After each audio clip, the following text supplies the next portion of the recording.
అందరికీ నమస్కారం. అమ్మ మాట అమ్మాయి బాట ఛానల్కి స్వాగతం. కథ చెప్పుకుందామా? సానపట్టిన వజ్రం.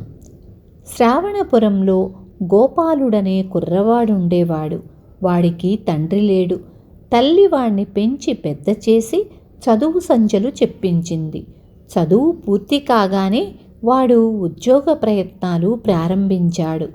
ఒకనాడు తల్లి గోపాలుడితో, మీ చిన్నాన్న రాజధాని నగరంలో రాజుగారి దివాణంలో పనిచేస్తున్నాడు. నువ్వు వెళ్ళి ఆయన్ని కలుసుకుంటే ఏదో ఒక ఉద్యోగం చూపించకపోడు అన్నది. గోపాలుడు రాజధాని చేరి పినతండ్రిని కలుసుకొని తాను వచ్చిన పని చెప్పాడు. ఆయన పేరు విరూపాక్షయ్య. ఆయన గోపాలుడితో, దివాణంలో నాకు బాగా తెలిసిన పెద్ద మనుషులు నలుగురున్నారు. నిన్ను వాళ్లకు పరిచయం చేస్తాను. వాళ్ళు నీకు ఉద్యోగం సంపాదించి పెడతారు అన్నాడు. విరూపాక్షయ్య ముందుగా గోపాలుణ్ణి దివాణంలోని ప్రధానాధికారి అయిన దుర్వాసుడి వద్దకు తీసుకుపోయాడు. విరూపాక్షయ్య చెప్పింది విని దుర్వాసుడు గోపాలుణ్ణి ఎగాదిగా చూసి, ఈ బొట్టికాయకు అప్పుడే ఉద్యోగం ఎందుకు? వీడేం పని చెయ్యగలడు అన్నాడు. విరూపాక్షయ్య ఆయన్ని ప్రాధేయపడుతూ, తమరు తప్ప మా వాణ్ణి ఆదుకునేవారు ఎవ్వరూ లేరు బాబుగారు. మీరు తలుచుకుంటే ఉద్యోగం ఇప్పించగలరు అన్నాడు. దుర్వాసుడు మండిపడుతూ, నాతో అలా రెట్టిస్తున్నట్లు మాట్లాడకు. మీ వాణ్ణి తర్వాత కలవమను అన్నాడు. గోపాలుడు గది నుంచి బయటకు వస్తూనే, చిన్నాన్న, ఇలాంటి కోపిష్టివాడు మనకేం ఉపయోగపడతాడు? అనవసరంగా నువ్వు మాట పడ్డావు అన్నాడు. విరూపాక్షయ్య నవ్వి, ఆయన మాట దురుసుగా ఉంటుందే కానీ మనసు వెన్నలాంటిది. తొందర లేదు. మరో 4 రోజులు గడిచాకే కలుద్దువు గాని అన్నాడు. ఇక మరొకసారి ఆయన్ని ఎట్టి పరిస్థితుల్లోనూ కలవకూడదనుకున్నాడు గోపాలుడు. విరూపాక్షయ్య గోపాలుణ్ణి మరొక 3 పెద్ద మనుషుల వద్దకు తీసుకుపోయి పరిచయం చేశాడు.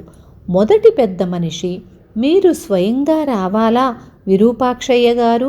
కాకితో కబురంపితే మీ పని చేసేవాణ్ణి కదా. రేపు ఒక్కసారి అబ్బాయిని పంపించండి. మీరు రానవసరం లేదు అన్నాడు.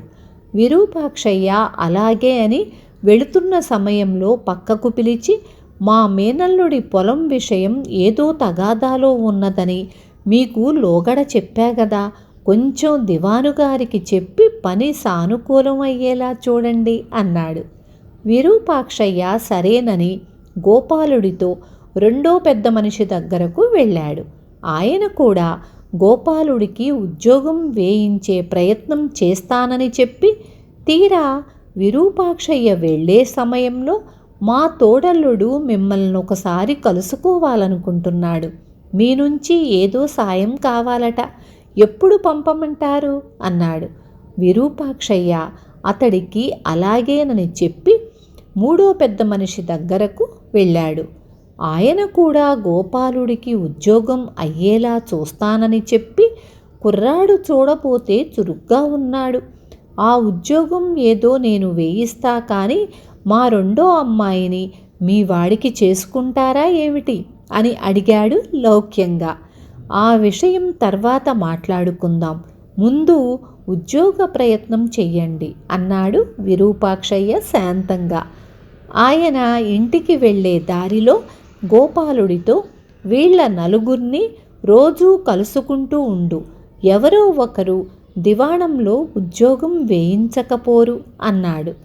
ఆ మర్నాటి నుంచి గోపాలుడు దివాణానికి పోయి దుర్వాసుణ్ణి తప్ప మిగతా 3 చూసి వస్తూ ఉండేవాడు. 4 రోజులాగి విరూపాక్షయ్య వాణ్ణి, ఉద్యోగ ప్రయత్నం ఎంతవరకు వచ్చింది అని అడిగాడు. అందరూ నాకు బాగా మర్యాదలు చేస్తూనే ఉన్నారు.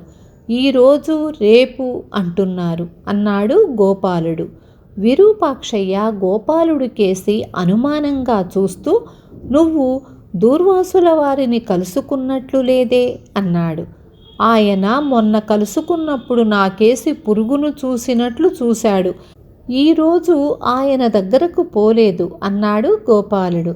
ఆయన్ని కూడా తప్పక కలుస్తూ ఉండు అన్నాడు విరూపాక్షయ్య. మర్నాడు గోపాలుడు దుర్వాసుణ్ణి కలుసుకున్నాడు. ఆయన నువ్వు ఎలాంటి పనులు చెయ్యగలవు అని గోపాలుణ్ణి అడిగాడు. గోపాలుడికి చాలా సంతోషం కలిగింది. తాను చెయ్యగల పనులు ఏకరువు పెట్టాడు. మా పెరట్లో మొక్కలకు నీళ్లు పోసిరా అన్నాడు దూర్వాసుడు ఆజ్ఞాపిస్తున్నట్లు. గోపాలుడు ఆయన అలాంటి పని చెబుతాడని ఊహించను కూడా లేదు. కానీ మారు మాట్లాడకుండా చెప్పినట్లు చేశాడు.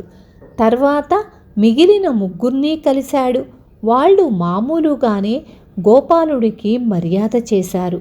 చిన్నమెత్తు పని కూడా చెప్పలేదు.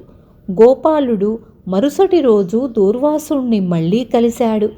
ఆయన వాణ్ణి చూస్తూనే, ఈరోజు మా పాలేరు రాలేదు, పశువుల శాలకు శుభ్రం చేసి గొడ్లకు మేత వెయ్యి అన్నాడు.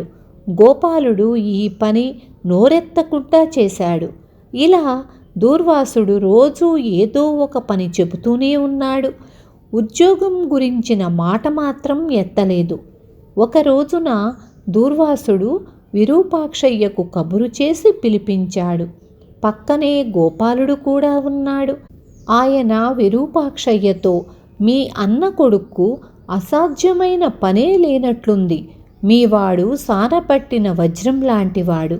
దివాణంలో పనివాళ్ల మీద అధికారి ఉద్యోగం వేయిస్తున్నాను, రేపు వచ్చి చేరమను అన్నాడు.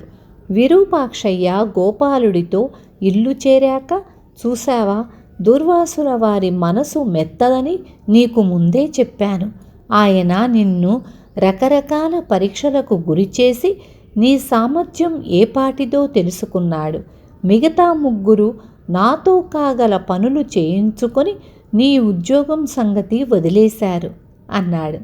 విన్నారు కదా. రేపు మళ్ళీ ఇంకొక మంచి కథతో మీ ముందుకొస్తాను.